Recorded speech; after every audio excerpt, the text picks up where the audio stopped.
मैं अपनी आइडेंटिटी के साथ आ तो गया था, पर मैं लगातार इससे जूझ रहा था। मेरे डॉक्यूमेंटेशन अब कुछ और कह रहे थे, मेरी सामने से पहचान कुछ और कह रही थी।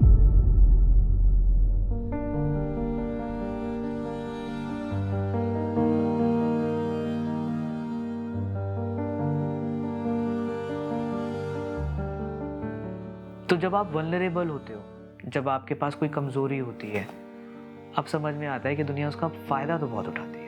तो मेरे साथ कुछ एसोसिएट कर दी गई, कुछ एफआईआर, और उसको छुपाने के लिए जो भी हो सकता था ना बेस्ट पॉसिबल, उन्होंने बोला कुछ पैसे देने पड़ेंगे, मैंने वो पैसे दिए, और लगातार ऐसा 10 साल तक चला। और मैं 10 साल कभी किसी को ये नहीं बता पाया कि मैं किस तरह के केस में फंसा हूँ।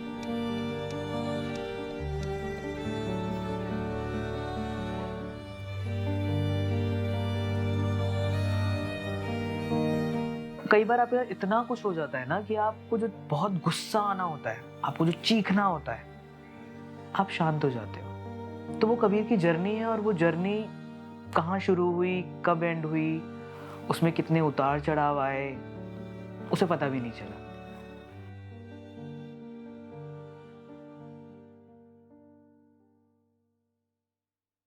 नर्सरी क्लास मुझे पसंद है अपनी, और बहुत एकदम क्लियर है।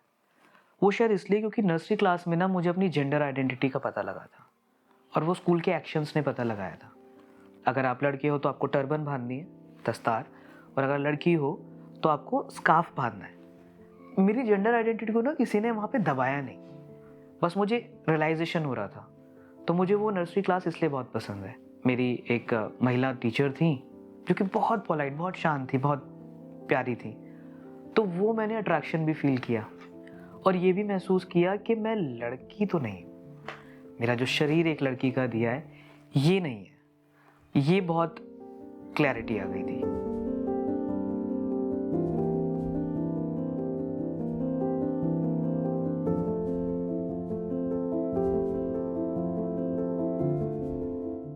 मेरे माता पिता को लगता था कि मैं बहुत स्टबर्न हूँ, बदतमीज है, स्कूल नहीं जाना। तो जो रो रहा है ना ऑलरेडी, जो बेबस है, उसको 2 चांटे और लगा दो, उसकी बेबसी को और बढ़ा दो। वो मेरी बेबसी बढ़ रही थी, और वो रोज बढ़ रही थी। आप स्कूल में कुछ पढ़ नहीं पा रहे हो, आपको कुछ नहीं पता टीचर क्या पढ़ा रही है।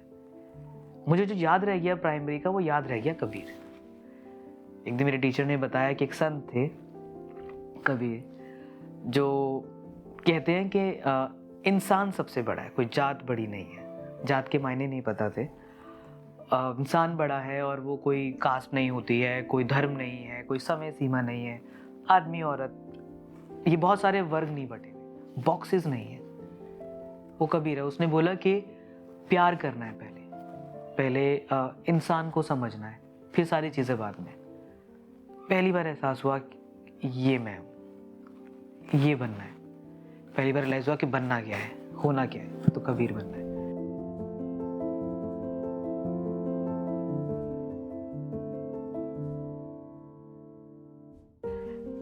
Documentation of my passport photograph जितनी मेरे पास अवेलेबल थी, छोटे में, फिर ये स्कूल की एक पिक्चर जो कि बहुत ही डोमिनेंट लग रहा है कि हमें लड़की को दिखाना है। फिर ये यहाँ से चीज़ें शुरू होती है, और यहाँ की ब्रेड अभी रिसेंटली एक क्लिक करवाई है, वो शायद यहाँ लगाऊंगा।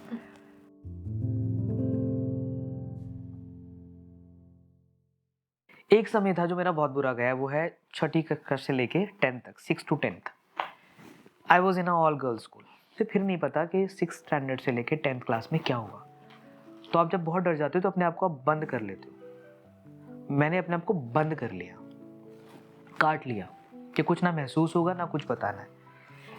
11th-12th में आकर मैं कोएड स्कूल में आया, और बहुत ही प्लानिंग के साथ कि नहीं, कहीं तो मूव करना पड़ेगा, कहीं जाना पड़ेगा। फिर अब ये हुआ कि वो उम्र थी अब जब आपकी तमाम वो बातें आपको घेर रही थी जिससे आप बच नहीं पा रहे थे। अब बात हो रही थी कि आपके रिलेशनशिप्स की, गर्लफ्रेंड बॉयफ्रेंड की, तो बात हो रही है पीरियड्स की, बात हो रही है इरेक्शन की, बात हो रही है सेक्स की, बात हो रही है इन 2 जेंडर आइडेंटिटीज से जुड़े रिश्तों की। और ये आपके लिए किसी भयानक सपने से कम नहीं है, क्योंकि आप यहाँ कुछ नहीं कह सकते।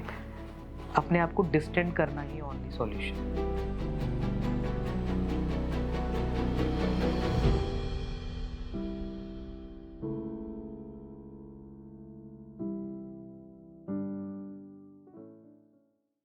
नामचीन एक बड़े विश्वविद्यालय में गया, मैं वहाँ से अपनी जेंडर आइडेंटिटी की वजह से वहाँ से ड्रॉप आउट हुआ हूँ फाइनल ईयर में। मैं टीचर ट्रेनिंग इंस्टीट्यूट से ड्रॉप आउट हुआ हूँ। फिर लगा कि कुछ नहीं हो रहा, चलो दिल्ली से बाहर जाके एक यूनिवर्सिटी में जाके पढ़ते हैं। मैं वहाँ से ड्रॉप आउट नहीं, पर वहाँ के रास्ते ऐसे बन गए कि मैं कभी कॉलेज ही नहीं जा पाया, कि यूनिवर्सिटी तक तो बात नहीं पहुँची, पर यूनिवर्सिटी से बाहर कुछ लोगों ने देखा कि नहीं, आपकी जेंडर आइडेंटिटी कुछ अलग है, आप बाइनरी में फिट नहीं हो, आप वैसे नहीं दिख रहे जैसे हम आपको देखना चाहते हैं।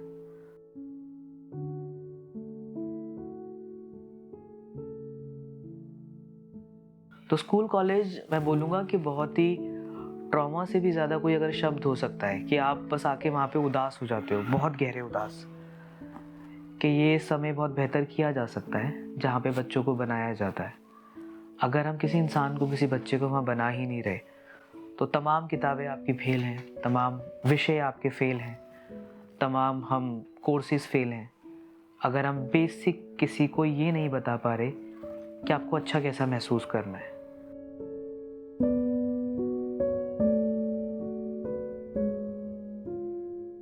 मेरी माँ एक टीचर थी और सुबह से लेके शाम तक का उनका स्कूल था। तो ज़्यादातर ये था कि पूरा दिन मैं अकेला ही रहता था, और मैं पुरानी दिल्ली के एरिया में रहता हूँ, जहाँ बहुत सारा कियोस्क है। पूरे दिन आप अकेले होके भी अकेले नहीं होते, पर कभी शायद कोई पूछ नहीं पाया, और वो नहीं पूछना ना, वो एक घाव करता गया उसके मन में बहुत ज़्यादा। वो घाव बहुत गहरा हो गया जो उसे भी रियलाइज़ नहीं हुआ। हर दिन मैं शायद शांत होता जा रहा था, और शांत और काइंड टुवर्ड्स ह्यूमन, टुवर्ड्स खुद के साथ भी, पर कई लोगों की तरफ शांत नहीं हो रहा था, वो गुस्सा बढ़ रहा था। उसमें से हैं एक पेरेंट्स, उसमें से एक फैमिली।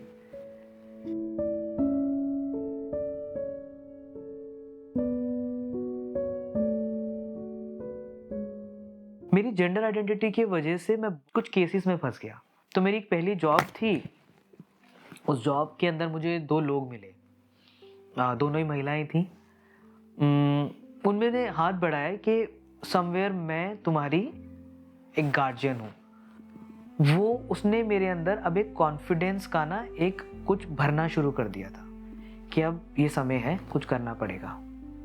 और उन्होंने वो हाथ बढ़ाया, और शायद वो मेरे उस पैटर्न को समझ गई थी, मेरे उस दुख को समझ गई थी। वो ना, किसी का आप दुख समझ लो तो आप उस पर खेल सकते हो बहुत अच्छे से, तो वो समझ गई थी।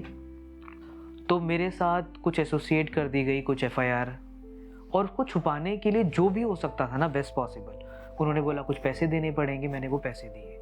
पैसे मेरे पास नहीं थे, कुछ रुपए मैं कमाता तो नहीं था, आई बोरोड दैट मनी। और शायद उस समय मुझे चोरी भी करनी पड़ती ना, मैं करता, क्योंकि मुझे अपने आप को बचाना था। तो मैंने वो किया, और लगातार ऐसा 10 साल तक चला। और मैं 10 साल कभी किसी को ये नहीं बता पाया कि मैं किस तरह के केस में फंसा हूँ। और एक दिन अचानक से पता लगता है कि आपके खिलाफ कभी कोई FIR कंप्लेंट्स नहीं है, आपके खिलाफ कभी भी कोई तरह की कंप्लेंट हुई ही नहीं है।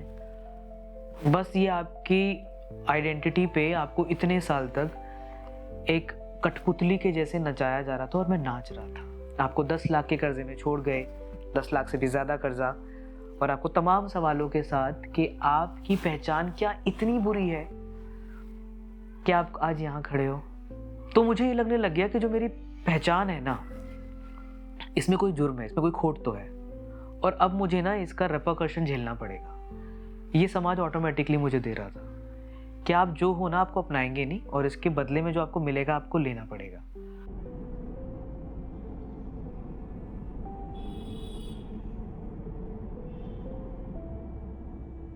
मैं कभी नौकरी कर पाऊंगा ये तो कभी सोचा ही नहीं था, कि मीडिया स्टूडेंट बन जाता हूँ। IMC नाम आया था, एंट्रेंस दे देते, एंट्रेंस के पैसे भी नहीं थे, वो भी किसी से बोरो किए थे।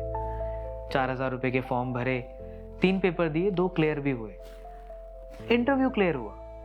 उसके बाद मुझे एक रियलाइजेशन हुआ कि कुछ है तो अंदर। लेकिन वो जब इंटरव्यू क्रैक किया, बहुत सवाल थे जो मुझे नहीं आते थे, शायद 10 में से 9 के जवाब मैंने नहीं दिए, पर जो मैं एक्सप्रेस कर पाया, मैं सिलेक्ट हुआ। अब उसकी एक फीस थी, और एक तरफ एक नौकरी मिल गई थी। अब नौकरी में चला तो गया, करूँगा क्या, सीखा तो कुछ भी नहीं था।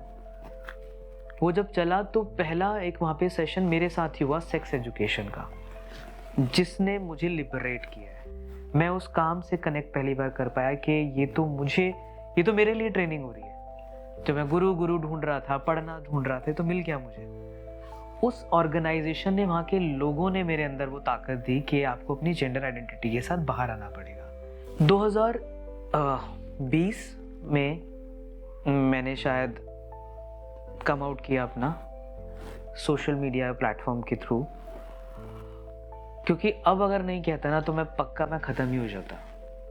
और मैंने बहुत बड़ा स्टेप नहीं लिया था। मैं ये बोलूँगा कि मैं बहुत ही तकलीफ़ में था कि मैं अब इस तकलीफ़ के साथ नहीं जी पा रहा था। कुछ लोगों ने बहुत अच्छे से एक्सेप्ट किया सोशल मीडिया पे, कुछ दोस्तों ने बहुत मुबारकबाद दी, शेयर किया, खुश हुए, पर इसके साथ कुछ और भी आया। वो आया ज़िंदगी भर का अब एक अकेलापन।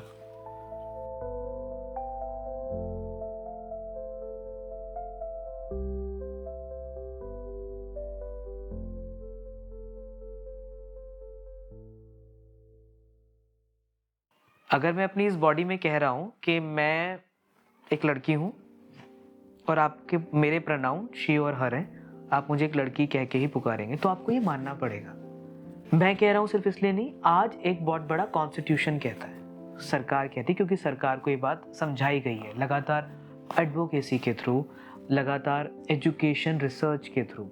और इसका कोई कारण नहीं है जेंडर आइडेंटिटी का कि आप ऐसा होना महसूस क्यों कर रहे हैं। इट्स सिंपल कि आपको चाय नहीं पसंद है, क्यों नहीं पसंद, आप उस पर डिबेट कर सकते हैं।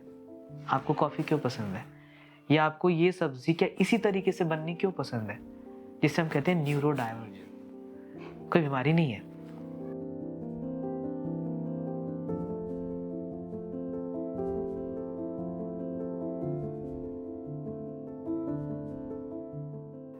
मैं जब आया इसके साथ अपनी आइडेंटिटी को लेके, तो इसके साथ जुड़े हुए तमाम मैं परेशानी अपने साथ ले चुका था। अब एक मेडिकल प्रोसीजर था जो कि बहुत ही खर्चीला है, बहुत पेचीदा है, लगातार चलने वाला है, ज़िंदगी भर चलेगा। ज़िंदगी भर आपको अपने होने का की एक परीक्षा देती ही जानी है, वो देनी ही देनी है। और जब मैंने पहली बार इंटरनेट को सीखा या कभी साइबर कैफ़े पे जाके देखा कि क्या हो सकता है, तो मैंने सबसे पहले सर्च ही ये किया है कि ये सेक्स सेंटेंस भी बनाना पड़ा ना, कि चेंज ऑपरेशन क्या डालना है। वो जो भी डाला, थैंक्स टू गूगल, उसने फ्रेम खुद से कर दिया, उसने रिजल्ट दे दिए। पर एक भी रिजल्ट ना मुझसे अलाइन नहीं कर रहा था, कोई भी इंडियन कॉन्टेक्स्ट में कुछ भी नहीं था। फिर मैं एक ऑर्गेनाइजेशन जाता हूँ जिसका नाम मैंने 7-8 साल पहले कहीं पढ़ा था अखबार में, नाज नाम है उस ऑर्गेनाइजेशन का। तो जब मैं नाज गया, मैं नाज में अंजलि गोपालन से बात हुई, बहुत देर तक बात हुई, and that conversation really help me. तो उन्होंने 1-2 बातें बोली कि जो तुम सोच रहे हो, जो तुम परेशानी बता रहे हो बॉडी की, ये ठीक हो सकती है। उन्होंने मुझे मेडिकल प्रोसीजर के बारे में बताया। तो वो थेरेपी जब स्टार्ट करी, उसने कुछ चेंजेस किए बॉडी में। उस चेंजेस ने जितनी खुशी दी ना, उसके साथ उतना ज़्यादा डरा दिया, क्योंकि अब वो चेंजेस दूसरे को दिखेंगे। अब वो जो दूसरे को दिखने वाले वो चेंजेस थे, वो बहुत डरावने थे, क्योंकि अब चेहरे पे कुछ बाल आ रहे थे, आवाज़ में कुछ बदलाव हो रहा था, हल्का सा। कुछ बदलाव मेरे बहुत ही ना विजिबल इसलिए नहीं थे क्योंकि मैं हमेशा से लगभग 50-60% ऐसा ही दिखता था। बाल छोटे ही, हमेशा मैंने क्रॉस ड्रेसिंग रखी है, लेकिन कुछ चीज़ वो तो बता ही रही थी कि नहीं, आप हो तो जेंडर आइडेंटिटी आपकी कुछ अलग ना। पर अब जो वो चाहे वो 4 बाल आ रहे थे ना, वो मेरे को एक्नॉलेज करा रहे थे मेरी आइडेंटिटी से।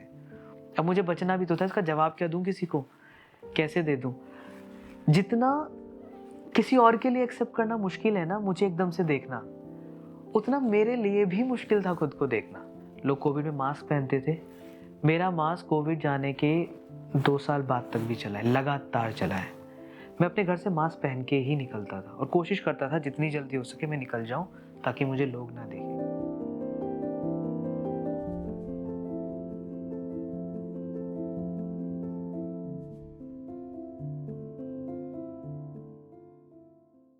माँ का एक्सेप्ट करना बहुत चैलेंजिंग रहा है और बहुत सालों तक रहा है, और वो अभी भी चल रहा है। उनकी गलती नहीं है, मेरी भी नहीं है, बस एक कमी है एक एजुकेशन की।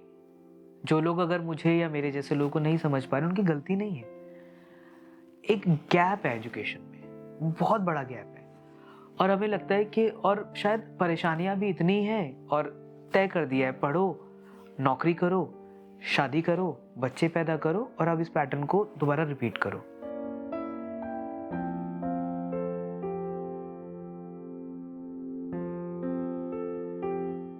मैं मेट्रो में नहीं जा सकता, मैं लाइसेंस अपडेट नहीं करा सकता, मैं बस की टिकट बुक नहीं करा सकता, मैं फ़्लाइट की टिकट बुक नहीं करा सकता, मैं ट्रेन की टिकट बुक नहीं करा सकता, और अगर मैं कि डॉक्यूमेंट चेंज करा लूँ। पर अब देखो कि जिस दौरान सब लोग फिर दौड़ रहे हैं, ट्रैक पर दौड़ रहे हैं, खेल रहे हैं, अपनी ज़िंदगी जी रहे हैं, एक क्वेयर व्यक्ति कर क्या रहा है? एक क्वेयर व्यक्ति अपने हिस्से की सांसें ढूंढ रहा है, वो अपने हक भी नहीं ढूंढ रहा अभी तो।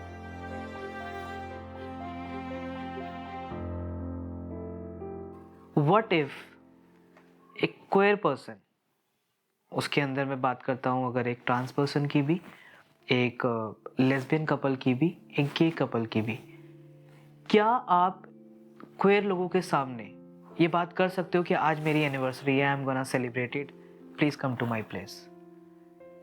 वो सेलिब्रेशन ऑफ एनिवर्सरी तो वो गे कपल भी चाहते हैं, क्या वो कर पाएंगे? क्या हम उन्हें स्पेस देंगे? एक लेस्बियन कपल भी शादी करना चाहता है, they also wanted to raise kids as well, they can have it as well biological, there are procedure, medically procedures हैं, पर क्या हम करने देंगे? क्या लेस्बियन कपल अगर किसी का लेस्बियन आइडेंटिटी से अगर है, उनका ब्रेकअप होता है, क्या उसके ब्रेकअप को हम उतना वैलिडेट करेंगे जितना हम अपने बाइनरी दोस्तों के ब्रेकअप को वैलिडेट कर रहे हैं? क्या फैमिली उसके ब्रेकअप को वैलिडेट करेगी? क्या किसी के इंसान का जब उसका पार्टनर उससे दूर चला जाएगा, उसके पार्टनर की एक्सीडेंटली डेथ हो जाती है, क्या ऑफिस उसे छुट्टी देगा कि हैव लॉस्ट योर पार्टनर? क्या एक ट्रांस पर्सन अगर अपनी ओरिएंटेशन के अकॉर्डिंग अपना रिलेशनशिप ऑप्ट करना चाहेगा, किसी से प्यार करता है तो उसे एक्सप्रेस करना चाहेगा, क्या हम वो मौका देंगे?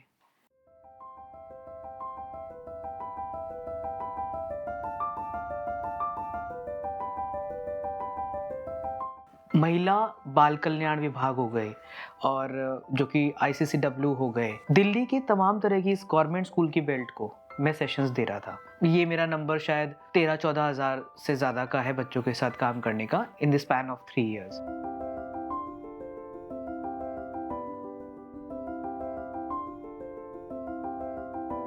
Very thankful to these organisation जिसमें काम करती है, जिसने मौका दिया इसमें शामिल होने का, और मैं इसमें सीखता गया हूँ और मैं करता जा रहा हूँ। मुझे नहीं पता ये जर्नी कहाँ जाएगी, मेरे पास कोई प्लानिंग नहीं है, कोई ड्राफ्ट नहीं है। मेरी बस कोशिश ये है कि मैं एजुकेशन के सेक्टर में ज़्यादा बेहतर और सीख पाऊँ और उस पर काम कर पाऊँ।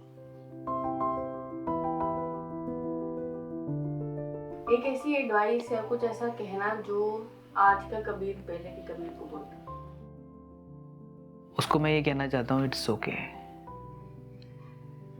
It's okay to be not okay that particular time. It's okay, जो किया तुमने माफ़ कर दो यार। तुमने बहुत लोगों को माफ़ किया है, खुद को कर दो।